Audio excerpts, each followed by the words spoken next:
अब स्टार्ट कर। A very good morning, students. In my previous lecture, I am giving you revision of this chapter 4, Weathering and Soil Formation for class 7, and now today I will continue my revision. So, as you all know, rocks are classified into three categories: igneous rocks, sedimentary rocks, and metamorphic rocks. So you know very well कि what are igneous rocks are formed. So in Latin word, igneous means fire. So igneous rocks are formed as a molten magma solidified inside the earth or the surface of the earth. तो जो हमारा molten magma होता है, जब वो जम जाता है तो उससे क्या फॉर्मेशन होता है? igneous rocks का फॉर्मेशन होता है, यानी आग्नेय चट्टानों का फॉर्मेशन होता है. सेकंड रॉक्स हमारी आती है sedimentary rocks. Sedimentary rocks are formed due to deposition of the silt as inside over a long period of time in a seas, rivers and glaciers. And third rocks are metamorphic rocks. So igneous rocks are generally very compact and do not wear out easily. igneous rocks जो हमारी होती है बहुत ही क्या होती है, gradually very compact होती हैं और उनको बहुत जल्दी हम wear नहीं कर सकते. एग्जाम्पल बेसाल्ट, ग्रेनाइट और ये सब हमारी क्या है, igneous rocks हैं. तो sedimentary rocks are divided into three classes. जैसा कि आप जानते हैं कि sedimentary rocks को हम लोग three classes में divide करते हैं: mechanically formed, organically formed and chemically formed. तो metamorphic rocks are formed due to tectonic and volcanic activities or heat and pressure. तो जैसा कि आप जानते हैं कि metamorphic rocks जिनको भी हम लोग कहते हैं अवसादी चट्टानें, उनका फॉर्मेशन कैसे होता है? टेक्टोनिक एक्टिविटीज की, मतलब टेक्टोनिक एक्टिविटीज या वॉल्केनिक एक्टिविटीज होने से जिस रॉक्स का फॉर्मेशन होता है उसे हम लोग मेटामॉर्फिक रॉक्स कहते हैं. Weathering is important as it leads to the formation of the soil. जैसा कि आप जानते हो कि वेदरिंग हमारी क्यों इम्पोर्टेंट है? Because it leads the formation of the soil and it involves the disintegration and decomposition of the rocks. तो वेदरिंग में हमारा क्या इन्वॉल्व होता है? Disintegration and decomposition of the rock, मतलब चट्टानों का टूटना और अपनी जगह से उनका हटना शामिल होता है. Weathering is of three types. जैसा कि आप जानते हो बहुत अच्छी तरीके से कि वेदरिंग के कितने टाइप्स होते हैं? थ्री टाइप्स होते हैं: mechanical, chemical and biological.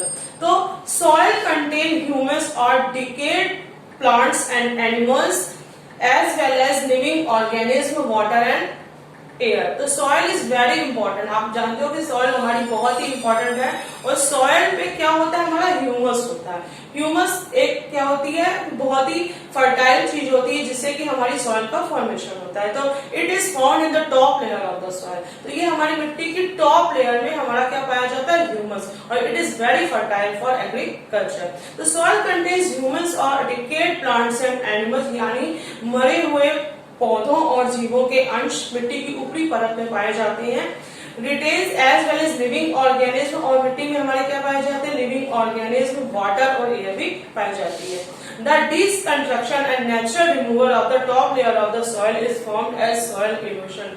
As you all know very well कि what do you mean by soil erosion? I already explained you कि soil erosion means the removal of the top layer of the soil by running water or blowing wind. मतलब बहुत तेज पानी से और बहुत तेज बहती हुई हवा से मिट्टी की ऊपरी सतह का अपनी जगह से हट जाना हमारा क्या कहलाता है? सॉइल इरोशन कहलाता है, यानी भूमि कटाव कहलाता है. Soil conservation is the protection of the soil cover from the manic of the soil erosion. तो soil conservation हमारा क्या होता है कि soil को conserve करना. जैसे कि आप जानते हो कि soil हमारी बहुत important करती है, तो soil को conserve करना भी बहुत जरूरी होता है, सुरक्षित करना भी बहुत जरूरी होता है soil erosion से. मतलब भूमि कटाव को रोकने के लिए हमें क्या जरूरी हो जाता है कि we have to conserve the soil. Some of the methods adopted for soil erosion conservation are afforestation, terrace cultivation, strip cropping, crop rotation, prevention of overgrazing and construction of dams. So I already explained you in my previous lecture कि how we conserve the soil. सबसे पहले क्या करना चाहिए? Afforestation करना चाहिए, ज्यादा से ज्यादा पेड़ लगाने चाहिए and stop cutting of the trees. Terrace cultivation करना चाहिए, स्ट्रिप क्रॉपिंग करनी चाहिए, मतलब पंक्तिबद्ध क्या करना चाहिए? पेड़ों को लगाना चाहिए. क्रॉप रोटेशन करना चाहिए, prevention of overgrazing by animals specially sheep and goat, मतलब कि बकरी और भेड़ के द्वारा जो ओवरग्रेजिंग की जाती है उसको रोकना चाहिए, एंड कंस्ट्रक्शन ऑफ डैम्स। तो these measures if we should adopted then we conserve the soil very easily. तो अब हम बात करते हैं defined terms of the chapter. तो सबसे पहले हम बात करते हैं डिफाइंड टर्म हमारा gradation. Gradation means leveling of the land due to erosion by agents such as river, running water, wind and waves। तो जैसा कि आप जानते हो कि हमारे इरोशन के एजेंट्स क्या होते हैं, river, running water, wind and waves. तो लेवलिंग ऑफ द लैंड का लेवल ड्यू टू इरोशन, मतलब इरोशन के दौरान जो हमारी लैंड का जो लेवल होता है by agents such as running river, running water, wind and waves. This is called gradation. Now next is soil profile. तो soil profile क्या होता है? The soil profile is defined as a vertical section of the soil from the ground surface downward to where the soil meets the underlying rocks। तो जैसा कि मैंने आपको अपने प्रीवियस लेक्चर में बताया है कि हमारी सॉइल प्रोफाइल क्या होती है, सॉइल प्रोफाइल में हमारा क्या इंक्लूड होता है, इस डिफाइंड, इसको डिफाइन किया जाता है as a vertical section of the soil, soil के वर्टिकल सेक्शन के रूप में फ्रॉम द ग्राउंड सरफेस से टू वेयर, जहां पर सॉइल हमारी मिलती है अंडरलेइंग रॉक्स से मिलती है। तो इसमें हमारी कितनी लेयर्स होती हैं, O horizon, A horizon, B horizon, C horizon and D horizon. तो ओ हॉरिजन की हम बात करते हैं, it is the top most layer of the soil. जैसे कि मैंने आपको बताया था कि ओ हॉरिजन हमारी क्या होती है, top most layer of the soil होती है, मिट्टी की सबसे ऊपरी परत होती है। It composed of decade organic matter. तो ये किससे कंपोज होती है, डिकेड मतलब सड़े हुए ऑर्गेनिक मैटर से कंपोज होती है। It is air decaying in dry and arid areas. तो ये कहाँ पाई जाती है, ड्राई और एरिड एरियाज में पाई जाती है। नेक्स्ट हमारी होती है ए हॉरिजन। ए हॉरिजन और the top soil is rich in humus. तो ए हॉरिजन हमारी क्या होती है, ये टॉप सॉइल होती है, सबसे ऊपर की मिट्टी होती है, और ये क्या होती है, ह्यूमस में बहुत रिच होती है। And minerals, it contain most of the nutrients for plants growth. तो इसमें हमारे प्लांट की ग्रोथ के लिए बहुत से पौष्टिक तत्व मौजूद होते हैं। It consist of fine silt, clay and sand. Next हमारी होती है बी हॉरिजन। बी हॉरिजन और the sub soil is poor in humus. लेकिन जो हमारी ए हॉरिजन होती है वो होती है rich in humus, but B horizon is very poor in humus, but contains mineral, लेकिन इसमें मिनरल्स होते हैं। तो it is not suited for cultivation. It contains gravel, clay and sand. तो इसमें हमारे क्या होते हैं, ग्रेवल मतलब पत्थर होते हैं, कंकड़ पत्थर, क्ले और सैंड होते हैं। नेक्स्ट हमारी जाती है C horizon. C horizon is composed of weathered parent rock. It is dark in colour. ये हमारी कैसी होती है, कलर में बहुत ही डार्क होती है। Big fragments of the weathered rock lie in this layer. तो इस लेयर में हमारे क्या पाए जाते हैं, फ्रेगमेंट ऑफ वेदर्ड रॉक, मतलब वेदर्ड रॉक के फ्रेगमेंट्स पाए जाते हैं। It was little and no plant and animal lies in this rock. Next हमारी आती है D horizon. D horizon is composed of unweathered soil bedrock. तो ये हमारे क्या हो गया, ये हमारा हो गया soil profile. I hope you understand very well. Next है disintegration. Disintegration you know very well, breaking down of rock masses, मतलब चट्टानों का टूटना। इसको हम लोग कहते हैं विघटन, डिसइंटीग्रेशन। नेक्स्ट हमारा आता है बच्चों डीकम्पोजिशन। तो डीकम्पोजिशन मतलब होता है it involves breaking down of rocks by altering और dissolving the rock minerals due to chemical action.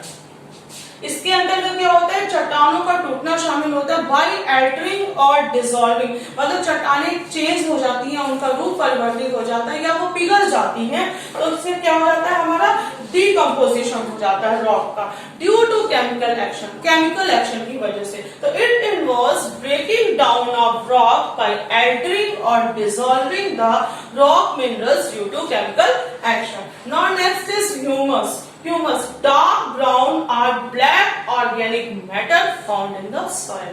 तो ये हमारा कहाँ पाया जाता है, it is found in the top layer of the soil। Degradation। Degradation मतलब होता है बच्चों पतन, नष्ट हो जाना। When land form of high elevation are reduced in height, जब हमारी जो लैंड फॉर्म्स होती हैं, वो आकृतियां होती हैं जो कि बहुत ही ऊंचाई पर होती हैं, वो क्या होने लगती हैं, आर रिड्यूस, वो घटने लगती हैं हाइट में किसी भी वजह से, इरोशन की वजह से या वेदरिंग एजेंट्स की वजह से क्या होने लगता है, जो हमारी लैंड फॉर्म्स होती हैं वो अपनी हाइट में कम होने लगती हैं, तो उसको हम लोग कहते हैं डिग्रेडेशन, यानी घट जाना या कम हो जाना। उसके बाद नेक्स्ट हमारा आता है एग्रेडेशन।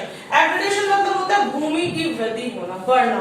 तो when land forms of low elevation are increase in height, तो बोथ आर डिफरेंट। डिग्रेडेशन मतलब होता है कि land forms of high elevation are reduce in height, और एग्रेडेशन मतलब होता है when land forms of low elevation, मतलब कि जो बहुत कम ऊंचाई पर हमारी भू आकृतियां होती हैं उनका बढ़ जाना हाइट में हमारा कहलाता है एग्रेडेशन। तो ये हमारे क्या थे defined terms, gradation, soil profile, disintegration, decomposition, humus, degradation and aggradation. तो I hope you understand very well. अब हम बात करने जा रहे हैं, please open page number 51 in your book and let's start the exercise of the chapter.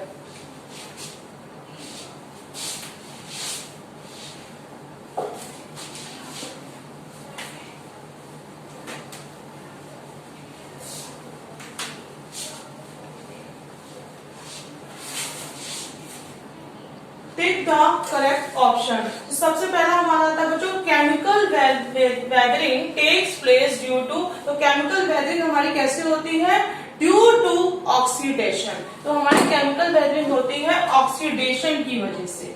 जो oxidation जैसे कि मैंने बताया कि हमारी चट्टानों में लोहे के अंश होते हैं जिनमें जंग लग जाने से क्या हो जाता है, हमारी चट्टानों का विघटन हो जाता है। तो सेकंड हमारा आता है फ्रॉस्ट इज एक्सपीरियंस इन, मतलब फ्रॉस्ट कहां पर हमारा पाया जाता है, ट्रॉपिकल रीजन्स। नेक्स्ट हमारा है wearing away of rocks is called erosion. तो हम लोग क्या कहते हैं, वियरिंग अवे ऑफ रॉक्स को हम लोग क्या बोलते हैं, इरोशन। नेक्स्ट हम क्वेश्चन को डिस्कस करने जा रहे हैं, फिलिंग द ब्लैंक्स। तो फर्स्ट है हमारा वेदरिंग इज द, क्या होता है वेदरिंग बच्चों, weathering is the break down of rocks by agents like temperature, rain. So weathering is the breakdown of rocks by the elements of weather such as heat, temperature and wind. Next हमारा है erosion is the wearing away of rocks by running water. तो erosion हमारा क्या होता है, wearing away of rocks मतलब चट्टानों का बह जाना by running water. Next हमारी है mechanical weathering is the disintegration of rocks by Mechanical weathering is the disintegration of rocks by the elements of weather such as heat, frost and wind. तो mechanical weathering हमारी क्या होती है, disintegration of rocks, चट्टानों का टूटना। कैसे टूटना, by the elements of weather. Next हमारा आता है carbonation is the reaction of carbonic acid on minerals. तो carbonation क्या होता है, हमारा रिएक्शन होता है चट्टानों में कार्बनिक एसिड के मिल जाने से हमारा क्या होता है, कार्बोनेशन होता है। नेक्स्ट हमारा था B horizon of soil profile contain minerals. तो बी हॉरिजन, सॉइल के बी हॉरिजन में क्या पाए जाते हैं बच्चों, मिनरल्स पाए जाते हैं। अब हम नेक्स्ट क्वेश्चन को डिस्कस करने जा रहे हैं। नेक्स्ट क्वेश्चन हमारा है एक्सप्लेन द डिफाइन। तो सबसे पहले हमारा आता है एक्सफोलिएशन।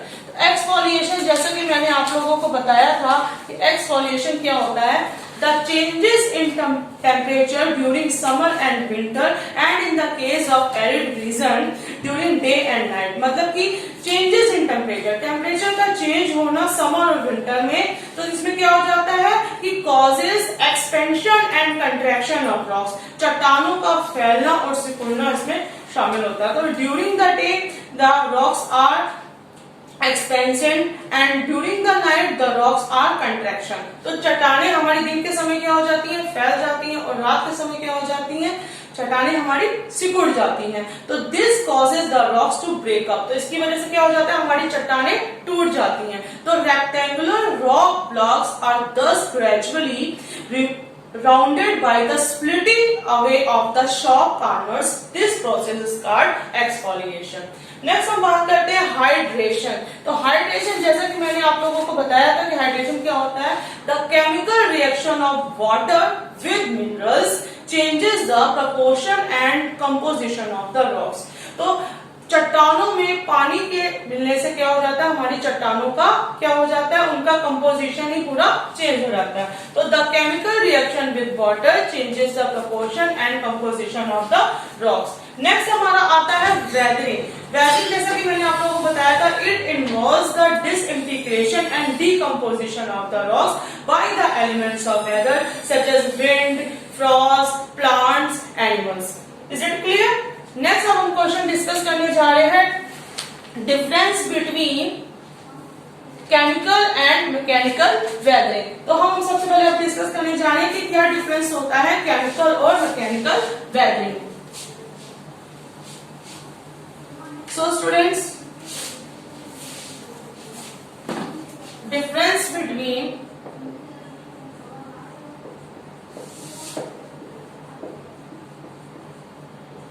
chemical and mechanical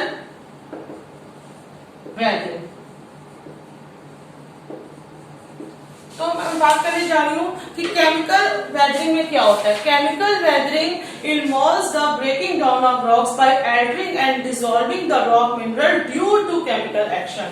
और मैकेनिकल वेदरिंग में क्या होता है, it involves the disintegration of rocks by the elements of weather such as frost, wind, plants and animal. तो is it clear? I hope you understand very well what is the difference between chemical and mechanical weathering. So that's all for today students, and I will continue my revision in my next video.